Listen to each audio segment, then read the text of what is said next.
Charles? I think if you look back over the last 2 weeks, what is so surprising and so unsettling is not the individual lapses, the misinformation here and there. I think it's the demeanor and the language of the president. A sense people have that he's disconnected. He doesn't either want to or grasp the nature and the depth of the threat. The way he waits 3 days after the attack to say anything.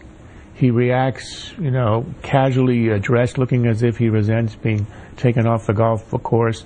He speaks about, as if he's giving a police report, speaks about the incident involving a suspect, an alleged attack. He speaks about him as an isolated extremist, as if this is a disgruntled postal worker attacking someone in the United States.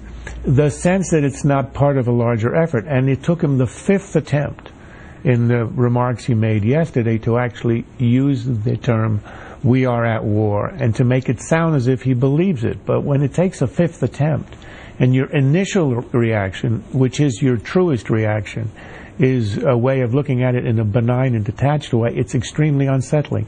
And that's why people are worried. The mistakes are made. The Bush administration allowed the attack of Richard Reeve, which we were lucky it didn't actually succeed. It can happen in any administration, a lapse here and there, but a disconnected and detached and affectless president is rather disturbing, and that's why I think the reaction is extremely unsettled.